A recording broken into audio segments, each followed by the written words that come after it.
My sister Chloe held up her glass, the deep red catching the light. She was filming herself for her 30,000 followers. She talked about the terroir, a word she had learned last week. My father beamed. He tapped his knife on his own glass, calling for silence at our annual Harvest Gala. He said he wanted to make a toast. He said that this year's success was all thanks to Chloe, our star in New York who brought the glamour to the family name. He looked at me, his gaze flat. He said that glamour was what sold wine. He said that tractors just moved dirt. My mother nodded, her pearls clicking. The entire table of local press and buyers applauded my sister. I sat there in my one good dress, my hands raw under the table. My fingernails still had soil under them. I had personally harvested, crushed, and fermented the very wine they were all drinking. They thought I was the tractor. They were about to find out I was the owner of the whole damn field. And the harvest was over. This was never supposed to be my life. But the land, soulless vineyards, was in my blood. My grandmother, Nonna, understood it. She and I were the ones who walked the rows at dawn. She taught me how to read the leaves, how to test the soil's pH with my hands and nose. She taught me that the wine was made in the dirt, not in the branding. My sister Chloe learned other things. She learned how to pose, how to filter photos, how to talk about the experience of wine without ever having pruned a single vine. When Nonna died, my parents, Robert and Maria, took over. Robert handled the busyness, which meant golf with distributors. Maria handled the aesthetics, which meant designing new labels that cost a fortune and looked terrible. Chloe, fresh out of a marketing degree, was declared the brand ambassador and given a company credit card and a one-way ticket to New York. I was the one who stayed. I was the one who got the degree in viticulture. I was the one who got up at 4 a.m. to start the frost fans, so the buds would not freeze. I was the one who managed the picking crews, who ran the chemical tests in the lab, who lived in the small foreman's cottage on the edge of the property, while my parents and sister lived in the main estate house. My name is Maya. I was the vineyard manager, the head winemaker, and the chief mechanic. My salary was listed as family stipend, which barely covered my truck payment. For 5 years, this was the system. I worked. Chloe spent. My parents enabled. I would send frantic emails about needing a new irrigation pump. My father would reply that the budget was tight. The next day, I would see Chloe on Instagram, hosting a Soulless Vineyards brunch for her influencer friends at a restaurant in Soho. The flowers alone cost more than the pump. I was the dependable one, the practical one, the one who understood soil. Chloe was the one who understood image. My parents told me this constantly. They said that my work was the cost, but Chloe's work was the profit. They did not understand. The profit was my work. The cost was Chloe. The year I turned 25 was our best harvest. The weather was perfect. The grapes were high in sugar, the tannins were balanced. I had spent 3 nights sleeping on a cot in the fermentation room, monitoring the temperature. We were going to win awards. It was a masterpiece. My father decided to throw the biggest Harvest Gala ever. He flew Chloe home, first class. He bought her a new dress. He ordered cases of French champagne, which was an insult, but I was too tired to care. That night at the dinner, I watched my sister laugh and pose. She took credit for the new label. She took credit for the bold new direction of the wine. She never once looked at me. Then my father made his toast. To Chloe, our star. To the glamour. And to me, the tractor.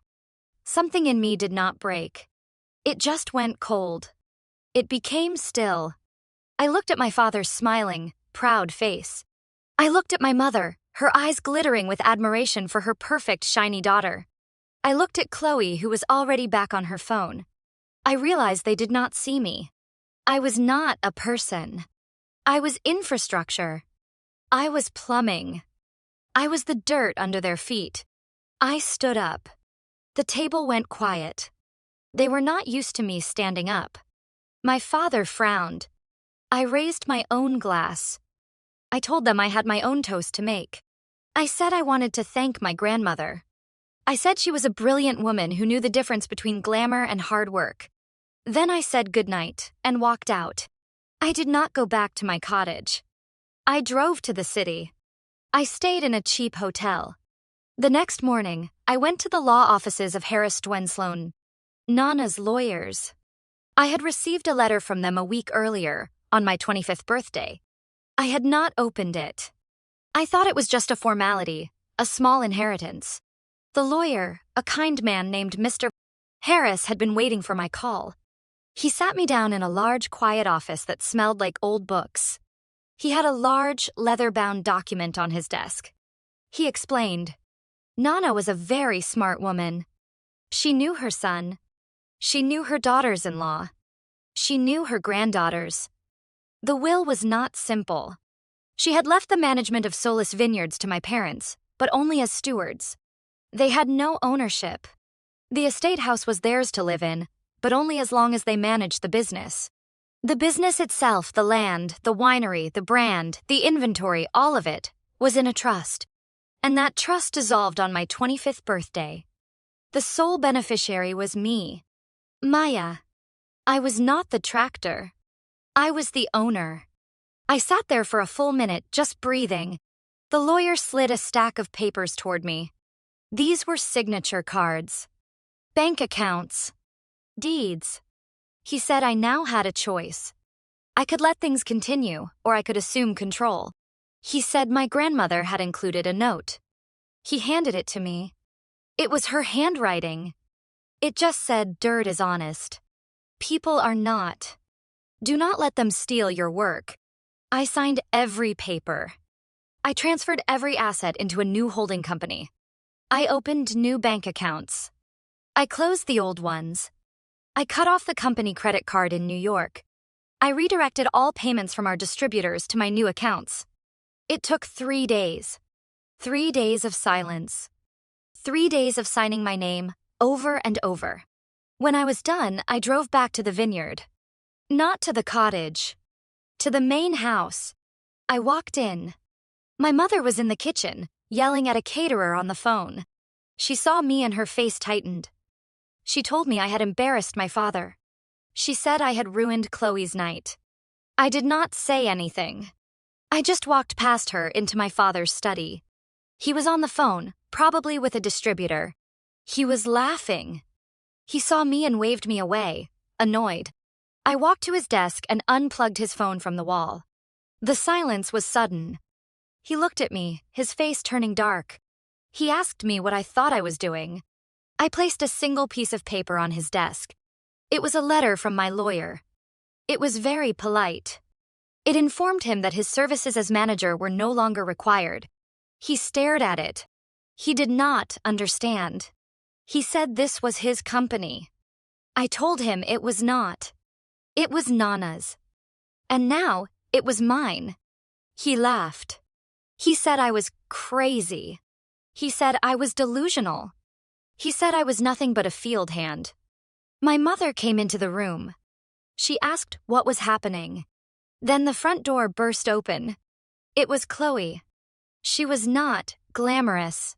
Her face was red, her makeup was smeared. She was screaming. She said her card was declined. She said she was at a store and they cut her card in half. She said I had ruined her life. My father stood up. He started yelling at me. He said he would have me thrown out. I just stood there. I told them they had 30 days. My mother stopped. 30 days for what? I told them 30 days to vacate the house. This house. It was company property. And they were no longer employees. The blood drained from my father's face. My mother actually had to hold on to the doorframe. Chloe just kept screaming that her card was declined. My father lunged for the phone. He said he was calling the police. He was calling his lawyer. I told him to go ahead. I told him to call Mr. Harris. I said Mr. Harris was my lawyer now, and he had all the paperwork. Then I looked at Chloe. She had finally stopped screaming and was just staring, confused. I told her it was time to get a real job. I turned and walked out. I did not slam the door. I closed it quietly. I went to my cottage. I packed my bags. Then I went back to the main house. They were all in the study on the phone, hysterical. I walked past them, up the stairs, and into the master suite. My room now. The next 30 days were loud. There was a lot of yelling. There were threats. Lawyers were called. But the paperwork was iron. Nonna had made sure of it. My father could not believe it. He could not believe that I, the tractor, the dirt, had beaten him. My mother tried to cry. She tried to appeal to me as a daughter. I told her that a mother would have protected both her daughters, not just the shiny one. Chloe was the most pathetic. She tried to join my team. She offered to rebrand for me. She said we could be a sister team. I told her I did not need a brand ambassador. I needed a new irrigation pump. I told her she could apply for a job with the pruning crew. They left on the 30th day. They took their clothes and their furniture. They left the house in a mess, which I did not mind. I had cleaned up after them my whole life. This was the last time. My father got a job selling high-end cars. He hates it. My mother is a receptionist at a dentist's office. Chloe tried to keep her influencer life going, but it is hard to fake luxury when you are living in a one-bedroom apartment over a garage. She works in retail. I sold the big house. It was too much space. I live in my cottage. I used the money to buy a new tractor. A beautiful new, state-of-the-art tractor. I renamed the winery. I dropped the soulless name. It is just called Maya. The labels are simple. They are cream-colored with a single embossed fingerprint on the front. My fingerprint.